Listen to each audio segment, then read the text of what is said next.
money. Even that time, probably several logs generated in the backend. So what I'm trying to tell you here is logs are, every day, every device, every smart device is being generated. Not only the software, probably any smart device like, a smartphone, or you take a network equipment, network switches, routers, right? All these things are participated in generating plenty of logs. So log is basically a record. I would say it's a flat file which stores the textual information which tells you what exactly happened during that point of time. At a particular point of time, this happened. That could be recorded in a logger, nothing more than that. Coming to log analysis, so whatever logs are being generated, that spread across multiple servers. Idea of log analysis is we have to process those particular logs, review them, interpret and understand the computer generated logs. What kind of understanding probably we do get, what kind of purposes we use, we'll discuss little later. Idea of log analysis. What is log analysis? Log analysis is the process of reviewing and interpreting, understanding the computer based records. That is what we call log analysis. So in fact, if you look at the logs, there are plenty of devices, programmable devices, web applications, mobile applications, network devices, your operating system, you name any service. Sorry. Presentation. Sir, please mute. Sir, please keep yourself in mute. Thank you. Yeah. So the log analysis can be done on the logs that are being generated by different softwares, different devices, different smart equipment, right? So that can happen with the help of something called log analysis phases. First of all, we have to collect all the logs. Then the next phase is we have to clean the logs. The problem with the logs are they are in unstructured by nature. So all these unstructured logs must be cleaned. Whatever in unstructured data, there are certain parts of the data which is not really useful. Those parts we have to clean up and then gets converted into some sort of structure. We have to bring little structure over that particular information. Right? Once the data comes into structured format, when I say structured, it is all about the data stored in rows and columns. In a line, I can say like the data which fits in rows and columns, we call it as structured. So what we are trying to do is like once you have the log, probably those log data cleaned and then gets converted into some sort of structured data. Once the data is in structured format, probably we can analysis and we can obtain whatever results that we are expecting. The result that we are expecting is purely based on the application that we are actually analyzing, the application logs that we are analyzing. And coming to the need of why should we do the log analysis on various application logs or computer generated logs or smart devices generated logs. If there is an issue happen, probably to understand what exactly happened at a point of time, probably we can with the help of log analysis, that is issue debugging. So say for example, if you try to withdraw money from an ATM, after a transaction happened, probably before you get money to your hand from the ATM box, due to some power failure or some incident happened and you did not really receive the money. But in a week, the banker will deposit money back to your account. So what happened exactly during that week? They're actually analyzing the logs. They analyze the logs, they understand what exactly happened at that point of time. So at that point of time, if they understand what happened, they can rectify it. That is what we do with the help of log analysis. That is one interesting part. Another thing is, suppose any hacker is trying to hijack the data or trying to send some sort of malicious data or some attack happen, probably to understand whether this particular whatever transactions that are actually logging, whether they are secure or insecure, that you can analyze with the help of log analysis. And of course, if at all, if you have certain, historical data, you can also forecast what kind of vulnerabilities or what kind of anomalies can come in future for a network switch. Such kind of stuff we can do with the help of log analysis. And not only these issues are, prediction of these analysis, predictions and, security aspects, we can also check the performance. How better that device is performing at that particular point of time. That also we can predict. Sorry, that we can analyze. Apart from that, any IoT related stuff nowadays, there are smart cars, there are many of the devices are smart nowadays, right? So those smart devices can be debugged better using their logs. So if you want to understand what exactly happened during the incident, probably you need log analysis. If you want to know whether these transactions happen securely or not, of course, we use log analysis. And we can forecast what kind of vulnerabilities or what kind of anomalies might come for.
Or even IAS logs. The logs that are generated by different services are different from each other. Okay, there is no uniform structure for this particular logs. Okay, you open your mission logs, the way it actually resides in the flat file is different from other log files. Okay, these are the best example. If you just open Apache log, Apache access log, error log, and then Tomcat access log, error log, informative log. So if you look at those particular log files, they are really inconsistent. They are not following any structure. And of course, they're not following the same time format. If you look at, for sure, every log will store the time and the message. These are the two mandatory fields. Other than that, of course, there are plenty of other fields as well. The two minimum or two guaranteed fields that every log consists is, one is time, another one is message. Message is purely depends on the incident happened, whereas the other one is time. The time format, if you look at, even the time format is not same or not in the same structure from log to log. Okay, and then the next problem is these logs are decentralized. So these logs cannot be stored in one PC. They were there in different servers, millions of servers. They are actually running in different locations, geographical locations. All these servers are producing plenty of logs, right? So they spread across the globe. And the another challenge, the last challenge is about the people. So we don't have access to those particular logs. Of course, they're not understand by just reading the file because they are completely unstructured, and analysis on that particular unstructured data is really a challenging task. So these are all the different issues that we face during the log analysis. I hope you understand the need of log analysis, what is log analysis, need of log analysis, and then what are all the challenges that we find during the process of analyzing the logs. So the best solution is ELK, Elasticsearch, Logstash, Kibana. These are the three different verticals or three different softwares which works together in order to provide in order to give better solution for analyzing the logs, right? So suppose if you just imagine you just when you open Facebook or some social media site, or some mail server, probably you might find sometimes some issues, right? You don't find any support or support mail or something like a support call or a support number to send an information about what exactly happened. How come the company knows about that incident? It is purely about log analysis. They have to monitor that application performance round the clock with the help of a stack like ELK. So Netflix is one of the best example where they are completely relying on this ELK stack for analyzing their logs, understanding the performance of their software. Netflix is one best OTT, right? So using this ELK stack, they're actually monitoring the entire logs that are actually created by different devices, and they are actually monitoring their software 24 bar 7, and then they are looking after performance and security issues, incidents, all this stuff. Okay, let us understand what are all these three things, how it is useful, and then how these three works together.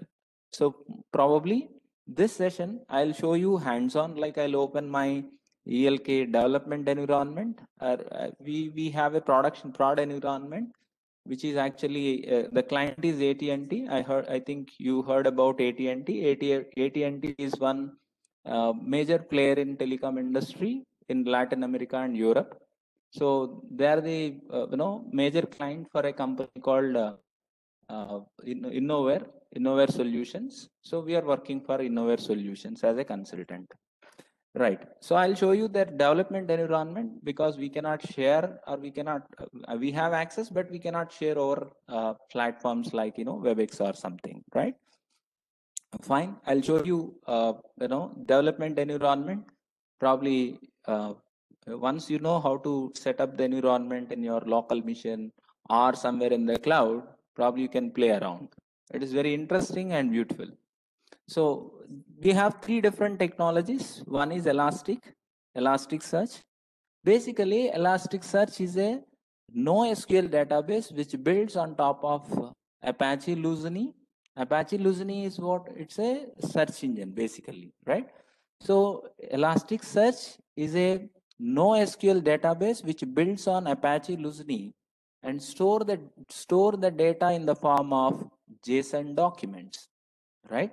You heard about NoSQL databases like MongoDB. It's a kind of MongoDB, not exactly same. Here, this Elasticsearch is best for storing as well as for searching. Storing and searching both are best possible with the help of Elasticsearch. And then next one is like Logstash. Logstash is like a pipeline. Probably using Logstash, we are going to create a pipeline in between the logs and then this Elasticsearch, right? Probably using this pipeline, we are going to pump the logs into a structured format to the Elasticsearch database. We learn in detail about how do we configure Logstash, Elasticsearch, Logstash, Kibana, all these three together. Don't worry about it. Kibana is like a window where you can visualize the data what is actually ingest into Elasticsearch. Elasticsearch is like a NoSQL database in which we are going to pump all the log files by just cleaning up, filtering, and then putting all the data in the form of structured, in the form of JSON documents. Probably to visualize those particular documents, we use Kibana, right? So coming to the installation part, I just I told you already, we have one running system. Probably I'll just show you.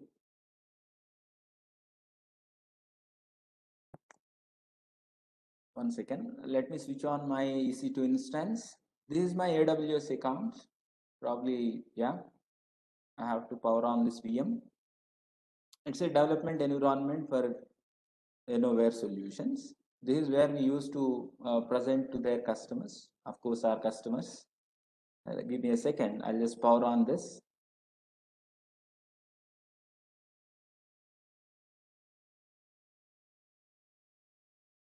Yeah, I just started the instance. Basically, this is actually a Ubuntu Linux box, nothing more than that. It's an instance which I built on top of AWS platform, right?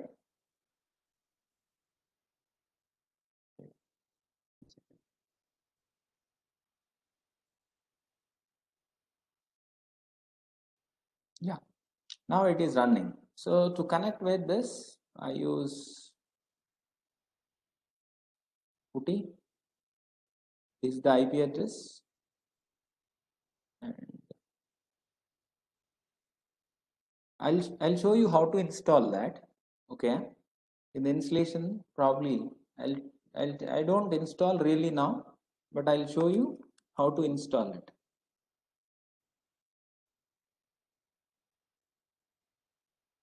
So installation of Logstash.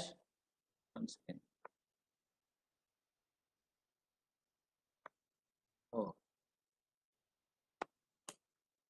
yeah, installation of Logstash, Kibana, and Elasticsearch. Probably it's a matter of 2 minutes each. I'll just share with you regarding the installation part, how to set up the cluster and all. I'll share you the document. That's not a big deal. Just I'll show you the instructions.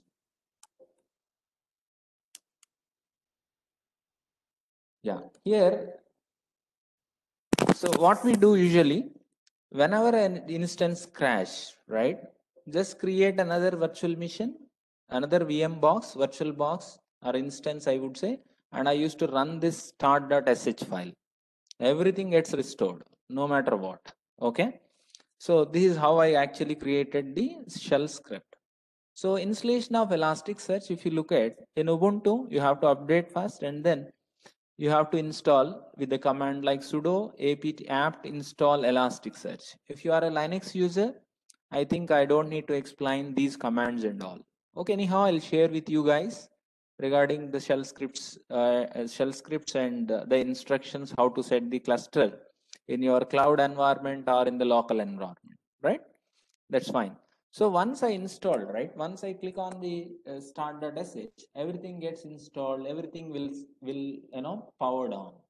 So to start the service, we use sudo systemctl. So I am talking about post installation. After installation, how do I start Elasticsearch?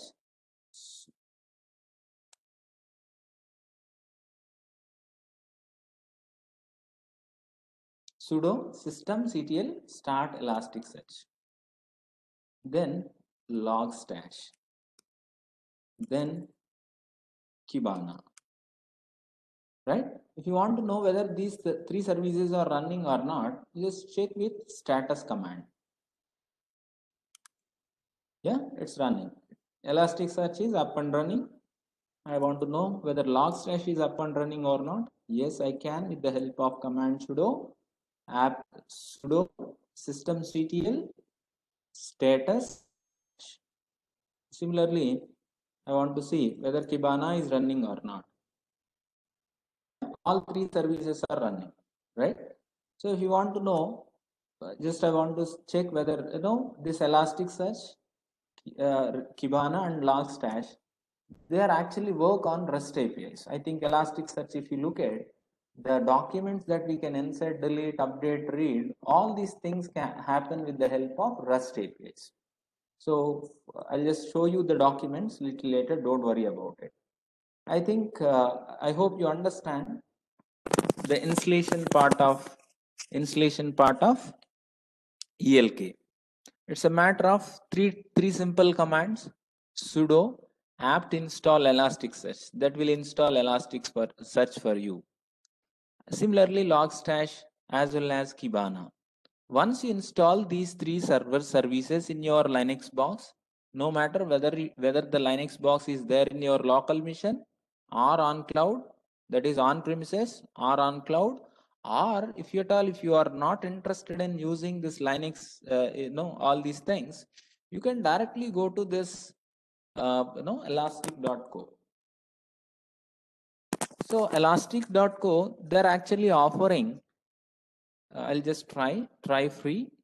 So they're offering a cluster as a service. Okay. You will get everything as a cluster. Probably you can use it 14 days trial. After that, you have to pay for usage. So what I suggest you is probably tonight you try with this particular 14 days trial. Okay. You just launch on Elastic Cloud. Probably it will ask you your email id. You enter your email id, confirm the same. Probably you could able to see Elasticsearch, right? Just sign up and do it. Okay. Once you install the cluster, right, either on premises or on cloud or on the elastic.co, just do register with your Gmail or live account or Microsoft account and log in into this particular elastic.co. What happened? Everything like Elasticsearch, Kibana, and then Logstash. Apart from that, few other ecosystems like FileBeat, MetricBeat, those things also get installed automatically, right? How many in a cluster? How many nodes are there? How many chunks are there? Or shards are there? Or those are all the things that you can practice or that you can get to know with the help of Elastic commands. We'll talk about that very soon. Don't worry. So here is the stuff. Probably I can show you, my development environment. Here we demonstrate the clients just by showing this particular window. So from here, we say like, one second. Yeah, we say like, suppose if you are a e-commerce company, probably we'll show them. If you are a e-commerce company, just you can see the demonstration of ELK Stack with the help of their dashboard, something like this. So their sales by day, sales by gender, average sales price. So these are all the analysis that we talk, right? Usually. So the entire analysis displayed in the form of beautiful graphs. Here there is a word cloud. There is something called map. Apart from that, we have line graph. We have time series data. We have dognet graphs. So only thing is, you just check whether it is in one second. I'll just change it for your understanding. Last 1 year, I want to see how many products sold per day. How many products sold based on gender, right? Male, how many male and female, right? And similarly, average sales price $74.59 per order. That is the average sale per a product. Like this, we can demonstrate to the clients. I hope you understood this, right? Now let's get back to the Elasticsearch. Okay, I hope you tested how a cluster look like, how this cluster can help for the customers. Now let's talk about Elasticsearch in detail. I told you already, Elasticsearch is a distributed, free or open source, I would say, or free, and search and analytical engine for all sort of data, including textual, numerical, geospatial, structured, unstructured.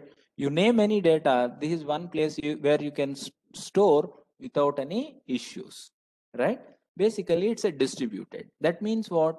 Elasticsearch can be installed in more than one node. Let's say I'm going to create a cluster with 5 nodes. All 5 nodes gets installed with Elasticsearch.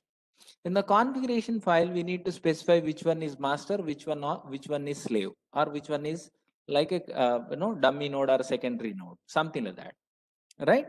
Once you set up the cluster, probably this Elasticsearch is going to work in a distributed manner. That means what? When you store a document, that document gets replicated in other machines as well. We'll talk in detail about those particular replication charts and primary chart little later. Don't worry about it. This Elasticsearch actually built on top of Apache Lucene, and it works purely with the help of simple REST APIs. Okay. And coming to the usage, no doubt, then application search, website search, any searching and visualization stuff, we use that. So these are all the different use cases where this Elasticsearch is so useful. Okay. And how actually the data is stored. If I say Elasticsearch is a database, NoSQL database, now the question is, in a SQL database like MySQL, PostgreSQL, or Sybase, SQL, probably we store data in the form of tables, correct? So in the form of tables, we are going to store the tuples or records. Similarly, in this Elasticsearch, we have something called index. Index is related to table in regular database management systems. Clear? So in index, probably we are going to store something called JSON documents. We are going to store JSON documents, and these documents, it's like a collection. It looks like a collection, right? So this is, the index is basically a collection of documents that are related, and these collections will have key value pairs. Okay, I'll show you very soon. Don't worry about what is the document, what are all the key value pairs that it store. So every value is one of these particular types. It might be string, it might be number, boolean, date, array, or any one of that. And the beauty of this Elasticsearch is, I told you, it's a database. So I said very clearly, index is like a table wherein we are going to store all the documents. That's fine. I said one more statement, like it is, searching as well. It is useful for better search. So for doing the search, probably we use inverted index. Inverted index is a data structure. Basically, I hope everyone knows about this inverted index. Whatever documents that you are storing, we are going to handle them with the help of inverted index data structure. The beauty of inverted index data structure is, whatever words that we have in the document, those stop words listed and stored in the form of inverted index. So the beauty is, if you are searching for forget, if you are searching for great, so great is a term. This great term resides in the document 2. So we can directly go to document 2, and then we'll get the entire data. Whatever data that you are interested in, you can create an index pattern and you can get it. So idea is, if at all, if you want to search the data inside the documents, it is very difficult. If you want to search a word like great occurrence in document 1, 2, 3, 4, something like that, right? Instead of that, we use this inverted index in order to get where exactly these particular words stored. Suppose if you look at sky stored in the document number 2 and 3, right?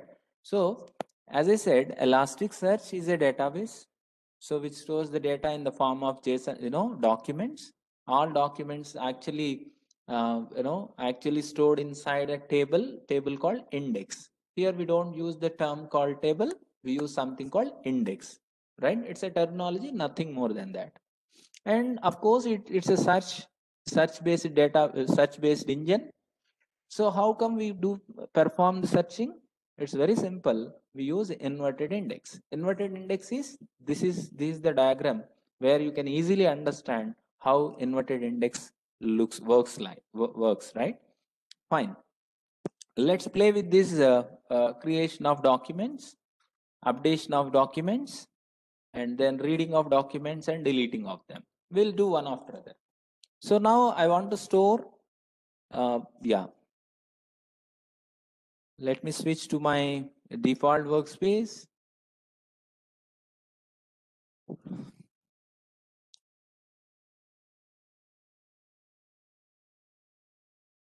So I just want to create some documents inside, one second, Elasticsearch. Oh, sorry.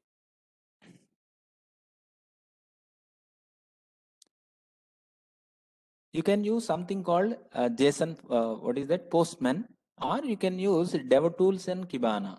Okay. So don't worry about this window. Just it's a Kibana window wherein we have DevTools. DevTools helps you to handle no REST APIs. Any REST API usually come up with the protocol and the path, right? And then arguments and then body. Probably we use the same format even in the dev tools in order to fire these particular REST APIs to the Elasticsearch to perform different actions. Let's look at this. Just let me remove everything. Yeah. So first to create, I just want to create a document, create an index. Index is like a table, right? To create index, probably we used to write post or put, okay? Post or put, both are okay. Post will give you auto ID, whereas put you have to specify the ID, nothing more than that. Okay, fine. Post, and then the index is like employee info. Okay, how do I create? Put or post, either or is okay.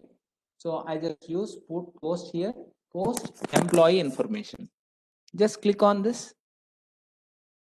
One second.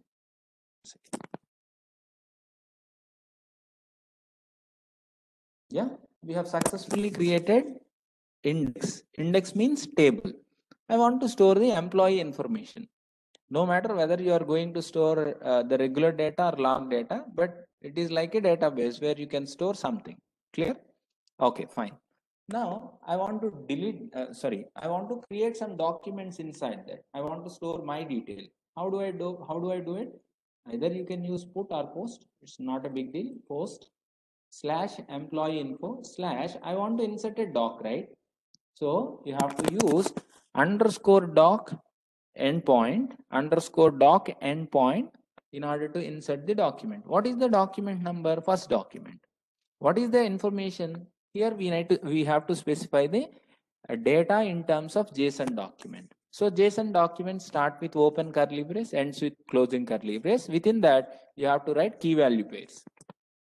You can write it like this: personal data. Personal data would be another array, or it would be another JSON object, whatever it is. So now, first initially I start with a simple document, then I'll create little complex documents, right? We'll do one step at a time. We'll follow baby steps to make you understand how Elasticsearch can store indexes and then documents. Okay, once you understand that, then we'll move on to the log stash. After that, we'll talk about Kibana for visualization. It's fine. Now I'm going to store my name. Yes, I want to store my name, and then I want to store my address,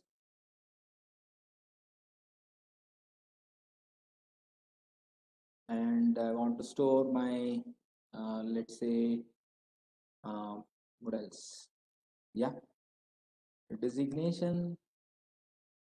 So no need to always no need to be a string. You can maintain some number, true, false, whatever you want. Whatever you want, you can. Maybe a complex object, or it may be a simple object like a string, number, date, time, whatever it is. So designation,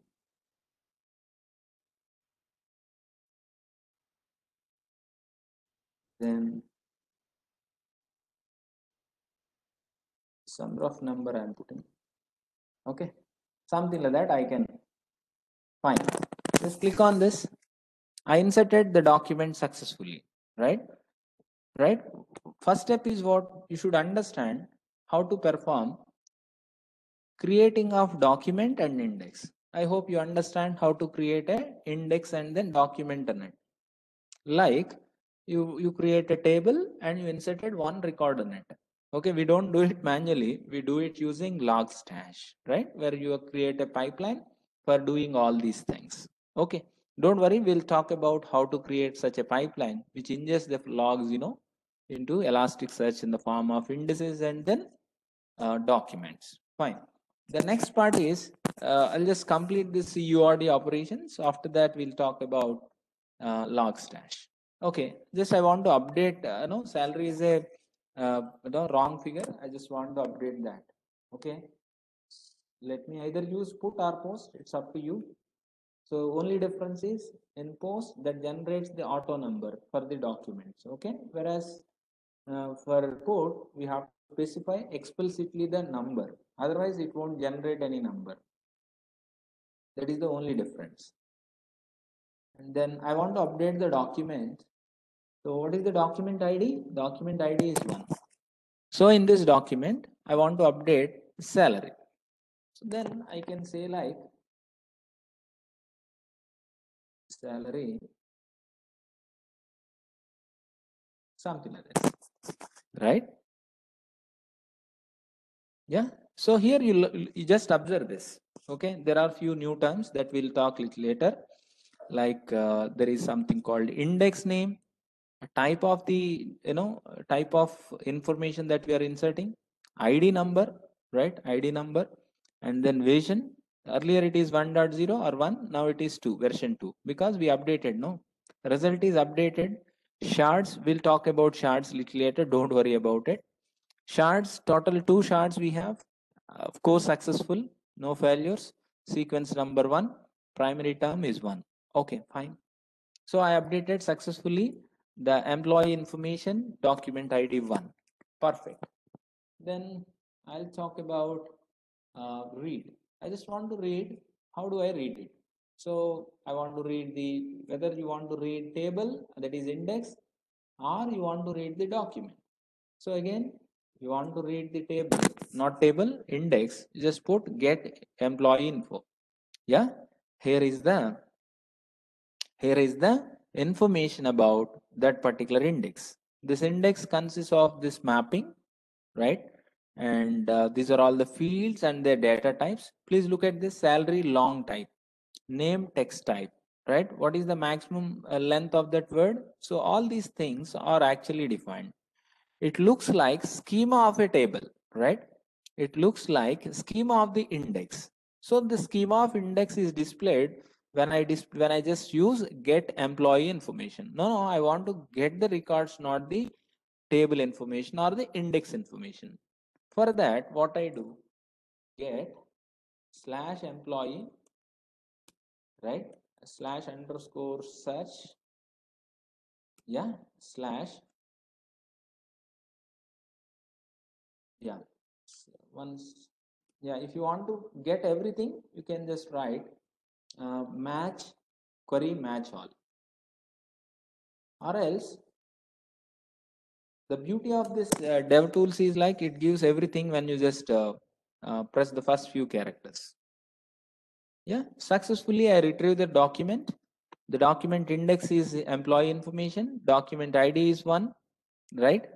And yeah, salary is 1,20,000. Here I forgot to add this particular detail. Let me just add this.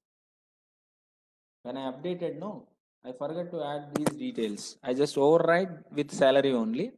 Intention is to update only salary, rest of them should be preserved as it is. So third time, this is the third version, 3 times I updated. Of course, document ID 1, and then index is employee information. Yeah, you could able to see the entire information. Underscore source is the one where actually the document resides, right? And rest of them is about metadata, I would say simply. Okay, fine. This is how we read. And then coming to delete, it is very easy. No, delete. I want to delete, let's say, employee info. Simply write employee info. That's all. No, I don't want to delete the entire index. I want to delete only the document. So underscore doc, I want to delete the document 1. So before deleting the document 1, I want to create one more document. So for sake of better understanding. So I want to put one more document like 2.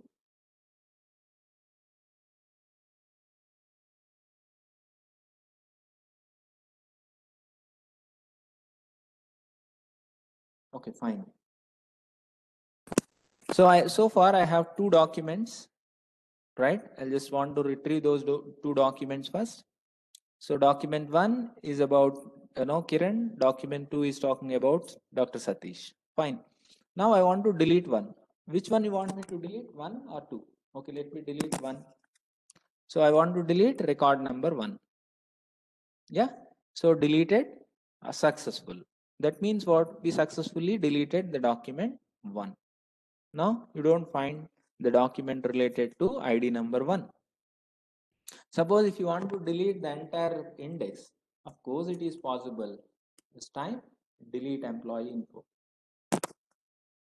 Yes. Now you just try. It says an error. Index not found exception. Okay. Elasticsearch is actually built on top of Java. Okay. It looks like Java error, right? Yeah. Of course it's a Java error. Index not found exception. Right? Okay. This is all about Elasticsearch. Elasticsearch actually stores the data in the form of indexes, And of course, inside the index, we store documents, nothing more than that. Okay, fine. If you look at the mappings, so coming to the indexes, indexes are like schema of a table. When you create a table in SQL, what do? You write serial number, something like this, right? Serial number, where of something, and name, and something called mobile number. Like that, you create a schema before you insert the record. No.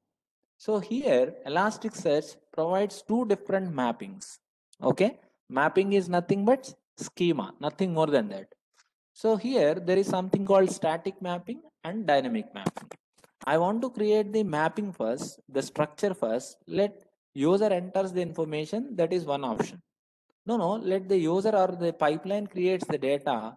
Probably at the time of inserting those documents, we'll decide the data type and attach the same data type to those particular fields. This is the option number 2. So mapping is the process of assigning data types to those fields. Okay, in this earlier example, when you look at the employee information index, inside that there are two documents. In those documents, we have name field, we have designation field, we have something called salary field. Salary field is like long type, long data type. Name field is a string data type. Of course, designation is also string data type. Did I specify explicitly? No, I did not specify anything. Directly inserted the records. Once I inserted the records in the backend, Elastic search engine will take care of this mapping part. No, I want to create mapping in my own. Then you can, with the help of something like this, put and then specify the employee info. And in settings, you have to specify number of shards, and then mappings. In mappings, different property fields and their data types you have to mention. Right here is a sample which takes care of mapping or specifying the schema for the index what you are preparing. That's fine.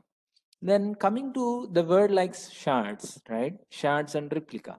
This is very important. If you understand this part, it is very easy to play with the cluster. So, a shard is what is shard, what is replica? Let me explain. After that, how it helps, we'll discuss little later. Replica means it's an exact copy. Okay, whatever data that you copied in node 1 will be replicated somewhere else in node 2 or node 3 or node 4. Okay, so whatever instance, whatever document that you have created in node 1 will be stored exactly in the other node. That is what we call replication. Okay, what is the need of replication? In the event of failure, suppose I maintain a 5 node cluster. What if one node fail happen during the operations, during the production environment, during the operations, one node failed, then I should not down my services. I should still go ahead further to monitor the entire application or to visualize the entire data. Probably for that, we are going to use replication. Replication is for failover. Failover means whenever in the event of failure, probably we take care of that data with the help of other nodes. And then coming to shard is like, the basic unit of any document. Like, sorry, not document. This is like a basic unit of storage. When you store the document in Elasticsearch, right, you have to specify how many shards should I use for sake of inserting these particular logs. Let's say I have a web server, or I have some server like some application like Facebook, which generate millions of logs every minute. So I want to store these particular logs. Volume of those logs is pretty good. Then what I do, I say like there are 5 shards that I need to use in order to handle each log. That means what? The entire log. Let's say the log is 10 GB. 10 GB log I have, or 20 GB 20 GB of data I have. The 20 GB of data gets divided into 5 different parts. The 20 GB of data gets stored in the Elastic with the help of 4 different shards, or 5 different shards. If I say each shard is going to store 20 GB of data. In a layman language, I can say we are just splitting the data and store it in the form of store it inside the Elasticsearch. That's that basic unit, or the fundamental unit of that particular storage is shard. Earlier, even if you look at the clusters, Hadoop cluster and all, we call it as chunk. Here we call it as shard, nothing more than that. Shard is like basic unit of the storage. Okay, fine. So here we have primary shard and secondary shard. Primary shard is like, the node which stores the actual data, and the replication shard will be there in the other nodes. Those we call it as secondary shard or replicated shard. Primary shard and replicated shard. With the help of replicated shard, probably in the event of node failure, we'll make use of that replicated shard for visualization. So this is just a concept. You have to understand this so that you can get to know how a cluster runs, how a cluster performs. No downtime. The services you are supposed to provide only with the help of these things. This is very important. That's why I explain you with this example. If you look at here, there are two nodes, node A and node B. Here, shard A actually 250 GB of data. This 250 GB, 256 GB of data is replicated somewhere here. Okay, look at this. The replication is there, replication of A, replication of B. Similarly, C and D is also replicated. Even in the event of failure, primary shard failed, then replicated shard will take care of everything. If replication shard fail, anyhow we have primary shard to serve, we can survive. By this picture, you can understand the usage of shard and replica, right? Okay, fine. Now, so far we good at understanding how Elasticsearch work. Elasticsearch is like a NoSQL database. Of course, I would say, it's a search engine. Probably we store the information in the form of documents, and all these documents are managed with the help of indexes, right? Of course, then how do I get the data into those particular indexes, right? I want to store log files which are generated by the server or by some sort of application, mobile application, or some sort of network equipment, right? So how do I ingest those particular logs into Elasticsearch in the form of JSON documents? For that, we are going to learn something called Elastic Stack. Sorry, Logstash. Logstash is a free, open server-side data processing pipeline that ingests the data from a multitude, in the sense multiple sources, multitude of sources, transform it and sends to the favorite stash. Okay, here there are three parts. If you observe this entire definition, there are three parts. The first part is input. Okay, that is source. So you have to specify from which source you are supposed to get this data, right? So the source may be a file, or those source may be a beat, or source may be any one of that. Okay, and then we are going to we are going to do something called transform it, or transformation. The given logs here, the whatever logs that we received completely, they are in unstructured. Now it's the time to transform the unstructured data into structured format, right? So that is what we call transformation. Here we use something called grok pattern, GeoIP. Few things we'll use, we'll talk about that as well. And finally, we are going to splash or ingest this data, the structured data, to Elasticsearch, or Kafka, or Redis, or any other system. Okay, let's look into this. First, we'll talk about the input part. So how do we get input for Logstash pipeline? For Logstash pipeline, the first one is input that comes from a database or any heterogeneous logs spread across the globe, maybe from Redis or FileBeat. Okay, these are all different various inputs that we can get the log files. The log files, I can get it from the local file system, or the file, the database, maybe from another FileBeat kind of ecosystem. Probably with the help of one of these, we are going to get logs. Once you get the logs, what we do, we are going to transform the data on fly. How come we are going to parse and transform the data on fly? It is very simple. We are going to use grok pattern. Okay, just it's a terminology, nothing great. You guys already know about how to use that pattern matching at the time of Java, or at the time of some programming language. When you learn, You might learn how to handle the string pattern matching, right? Grok pattern is like pattern matching only. On top of that, actually Grok pattern build. There are few keywords. It's like an English kind of language. With the help of those, high level instructions, high level keywords, we can filter out or we can fetch whatever data that is interesting, right? We have date, we have GeoIP, we have fingerprint, like that. There are plenty of filtering or transformation tools or transformation techniques available. Using all this, we are going to bring the log files into some sort of structuredness. Okay. So once you have the data ready with structure, like input over, then filter over, and then finally output. Where you push this data? If you want to push this data to somewhere in Elasticsearch, yes, of course you can do that. Or else any third-party systems like Slake, you can push the data for messaging administrator. I want to one administrator about a switch failure. Then I need not say push it to the Elastic. Then directly I can push it to the Slake. In Slake, probably administrator get a notification about, it's like a chat message, nothing great about it. Slake is like a chat, okay, like WhatsApp, nothing more than that.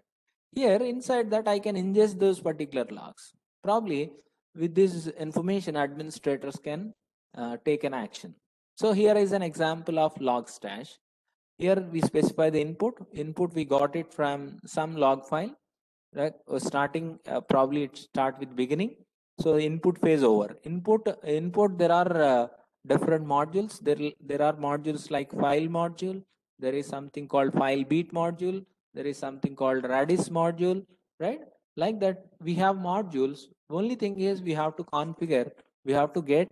We have to configure this particular file such a way that we get to know where we are getting these loggers. Loggers we are getting it from local file system or from Kafka kind of system. Kafka is like a messaging service, JMS kind of service, right? So probably we can get the data from that. After that, here if you look at this, there is something called filter. This is the second part I said, right? Second part, no, we are going to write some grok pattern. Grok pattern actually filter the entire log, entire flat files with the help of some strange syntax. If you look at this part, it is about timestamp. I think you can understand very easily by reading of those English like words. So only thing is you need to have little practice over there. So how come I extract only time zone?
Bit complex, but just have a look.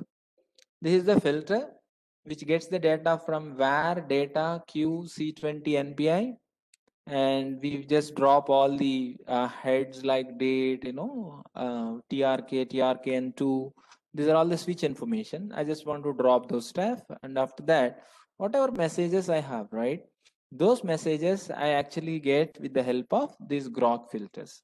Very simple. It looks very hard, but once you understand, once you read a line, you can easily understand that. Take a simple log and try building off what do we call grok filter, and then finally what we do, we are going to store it in localhost 92W 0. This is where actually my Elasticsearch runs in the name of index NOS C20. I'll show you. I already run this particular log stash. I'll show you whether C20 is there or not. So let me just open stack management. Inside that, so yeah, index management. There is something called C20. Only one document is there. Please look at this. There is a AT&T C20 TRK extension. Here I have 674 documents. Okay. So it shows health is yellow because we have only one node. If you have green means there is no issue at all. Yellow means we have to alert. If you are running a cluster, when one particular document or one particular index shows like health yellow, that means what, only one copy is there. If at all, if this mission fails, probably you don't get the data. That is the meaning of it. Red means you are gone already. That node is down. There is no replica, so your data cannot be retrieved. That is for red. I hope you understand this. Okay, here I using that grok filters, that stack integration file, using that pipeline, I successfully get the data. Which data? I got the data from the file, yeah, C20 NPI. This is where actually my data resides. That entire data actually is yeah, stash into Elasticsearch. Here is the example. Okay, once you have index, right, then you can play with this particular, once you have data in your hand, then you can play with that with the help of Kibana. Kibana is a window where you can create some sort of graphical stuff. One second. Yeah. So I'm done with log stack. The only thing I'm explaining you with the simple examples. Probably it's an individual job, you have to practice. If it is a workshop kind of stuff, if we have at least 3-4 days of time, 3 days workshop or something, we would do that hands-on part. To understand the concept, you can learn on your own, because ELK is one technology or a technological stack where every industry is moving towards this using of ELK stack instead of Splunk or Nagibo is, there are few other tools better than all those tools. ELK is now in a top position, right? Okay, fine. Now let's talk about visualizing such data. Okay, we understand two things so far. One is how Elasticsearch works, right? We inserted the documents into index, we deleted, we updated, we read. Okay, fine.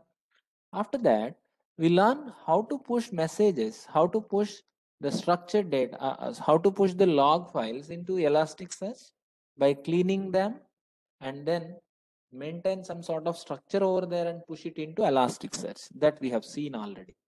Now it's the time to visualize that. Okay, now I got the data. I got the information about switch. I got the information about a web server, right? So how do I visualize them?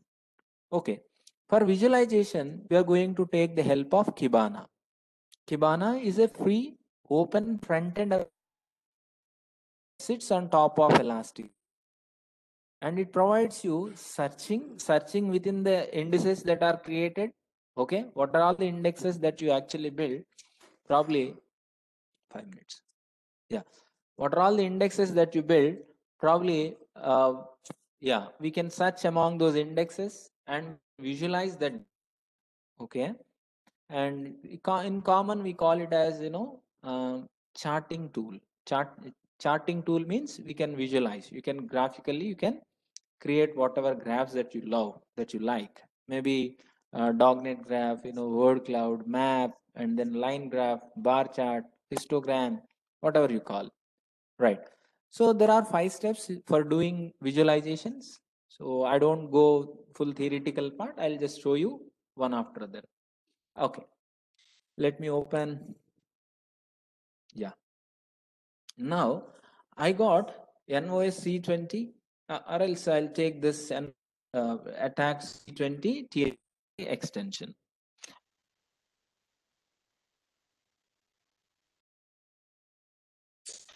I'll show you one interesting stuff. After that, I'll create the visualizations. Don't worry about that. First, let me show you how. One second. Yeah. Suppose I configured web server in the for the purpose of demo. Web server first. Okay, here is the web server. I hope you know already web server, right? So this web server is running on the same virtual machine. Okay, AWS box. Actually, yeah, I configured Apache web server. Now I want to see how many hits happened so far. How many people? So this URL, I mean, this IP address 3.141.7. If you type it your, then I tell you how many people actually hit my. One second.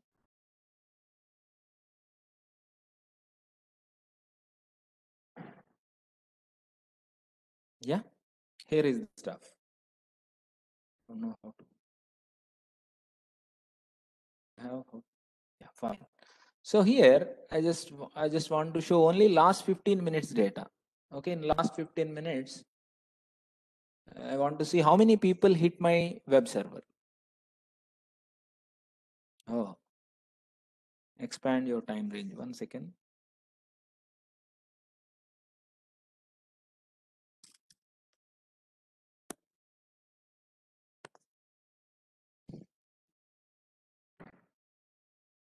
Yeah. So by 3:35, two counts. Two times I actually entered this, right? That's why I got two counts. So point of 15:35. That is 35. By that time, two hits happen to my web server. If somebody hits, probably I could able to see the next interval in the next interval. Yeah, somebody click that. If you want to know in detail about who actually clicked on that, I don't get their name and address, but I could get their IP address. Yeah, I hope you understand how do we monitor. This way you can find some what is that monitoring of your web server, not just web server. It would be any software. Okay, who did that? How many people got 404 error? How many people got 500 error? How many people got something else? That you can visualize with the help of this Kibana.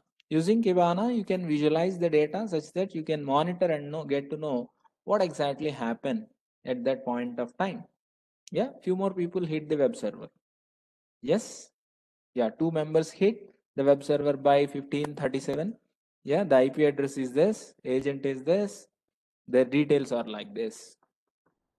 I hope you understand this. Okay, coming back to that visualization part, it is very easy. If you want to create a dashboard requires visualization, right? You have to click on visualize. So now, when you want to create a visualization, create a graph, what kind of graph that you want? You want map, you want lens, or you want to custom visualization or aggregation based? I want to do aggregation based. I want to do some pie chart or vertical bar, whatever you like, it's okay. It's up to you. I'll just quickly create one particular, graphical user interface here. We're in operations, huh? Okay.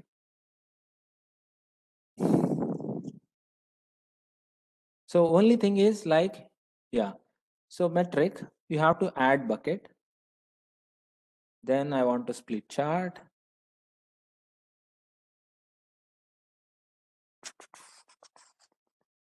Term. The field. Which field that you want to test? These are all booleans, and there are certain stuff which is messy. You have to start fresh. Then you don't get all these things.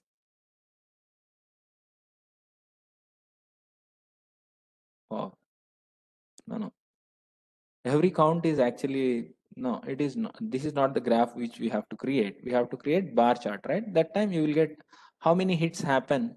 So for that, you have to go with what is that? Bar chart. One second. Create visualization, aggregation, vertical bar.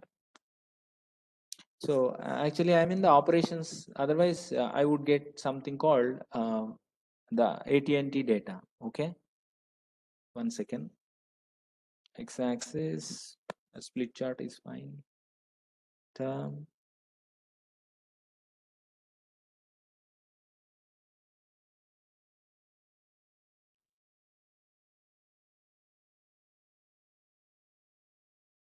Timestamp, right?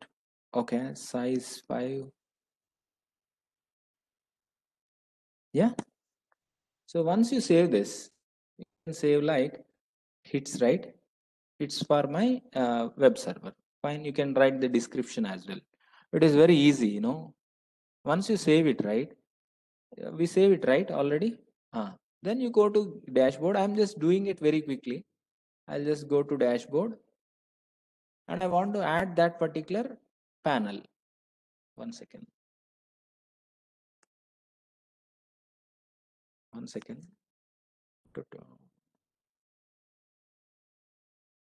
It's added. Okay. Now, I don't want this much space. I just want to use it something like this.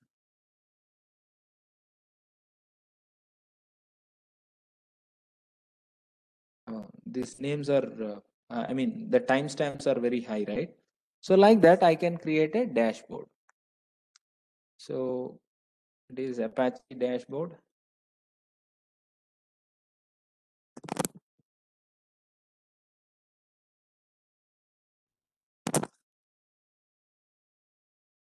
Yeah. So I can monitor like this. So last 1 hour, you just hit, somebody please hit this so that I could able to see last 1 hour I want. So I just do refresh. I could see the number of hits here. Okay. So like this, we can visualize the data. Okay. It is purely, first you have to configure the indices already there. I just click on discover and click on visualization dashboard. And of course you can put it on live. So you share only that particular link so that people could see the dashboard in a full screen so that they feel like they're monitoring something. They're monitoring their web server. They're monitoring their application. They're monitoring their logs, right? Like that, we can do plenty of visualizations. Fine. So we can, here is a sample dashboard, which we have shown already. And the architecture looks something like this. If you look at this, no matter whether you build it on Elastic Cloud or AWS Cloud with the help of your own virtual machines, it's up to you. Using Logstash or Beat, you can push the data or information into Elasticsearch. From Elasticsearch, we take the data for visualization. XPack is a separate ecosystem which gives security. Security means authentication and authorization, right? Who can do what? That can be configured with the help of XPack and some sort of alerting, monitoring, and graph. So, regarding security for the entire application, for this monitoring, no one should touch this particular monitoring tool, right? They should not mislead. No one should mislead the entire visualization. For that, we have XPack. XPack is a licensed stuff. It is not open source. This we have to purchase. Okay. And Elasticsearch, Logstash, and Kibana. This ELK stack is being used by many big companies like Netflix and Facebook, Foursquare. So these are all the companies who are using for monitoring their application continuously. Okay. And yeah, that's all. I think I covered pretty much. I thought of I should do installation hands-on, but I did not do that.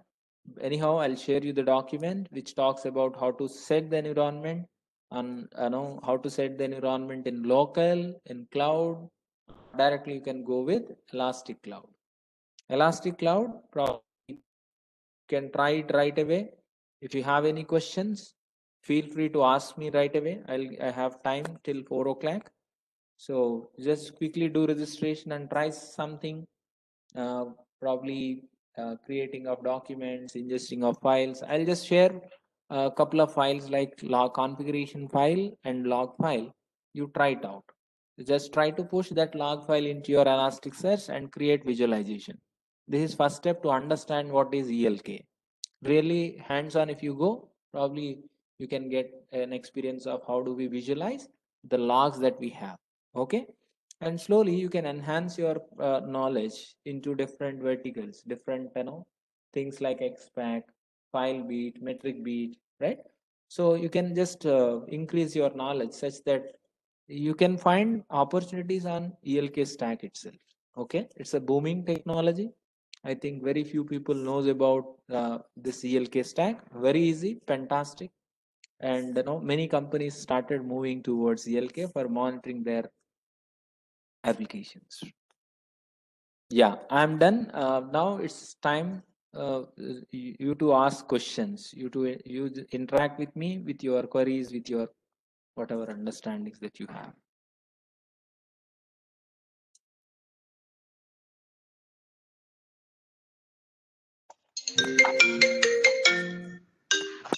Really, it's a great talk again, Kirankumar garu. It's like ELK. You given a very good in-depth knowledge again. I understand what you are saying. Definitely, we'll take your services again for another 2 to 3 days for this hands-on activity and all. Definitely, it will be very useful for all the professional and student members of IEEE Computer Society. I hope all the participants for this event uh, really enjoyed this talk, and he's open always to take your uh, questions and or queries. I hope he will share his mail ID and contact details so that you can they can directly contact Kiran Kumar garu for any queries. Really, it's a great opportunity Yeah, again for all I, Vizag people. And I will unmute all the people. If anyone wants to interact now itself, you can interact, or else you can send a mail, or you can contact Kiran Garu directly uh, on his number. Uh, Thank you, sir. Really, it's a great uh, good time again for 1 hour you taken on ELK. You explained clearly what exactly it is and how it works.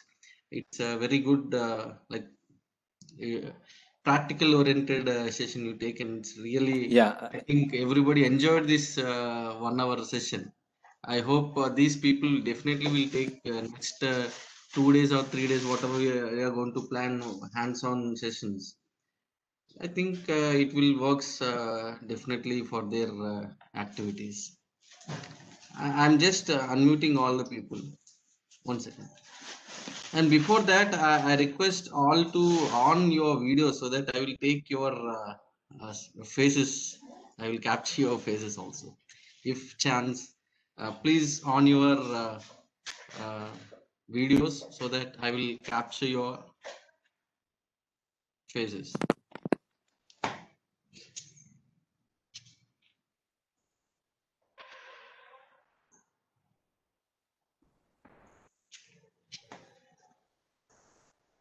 Evening, sir. yeah. Very good evening.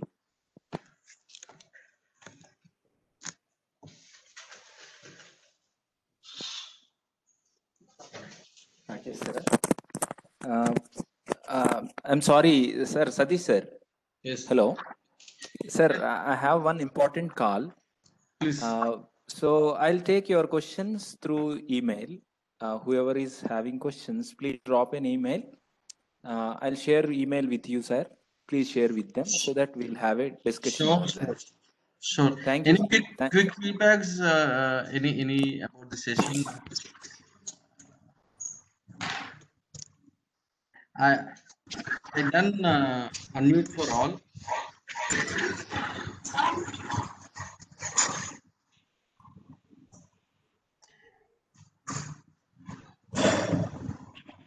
Any quick feedbacks?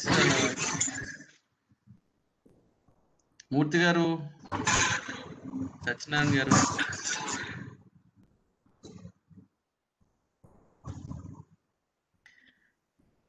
Yeah, thanks a lot, Kirankumar garu, for your time. Definitely, I will integrate all the queries and so that you can answer them directly. Thanks all participants for coming. Have a wonderful week. Thank you all.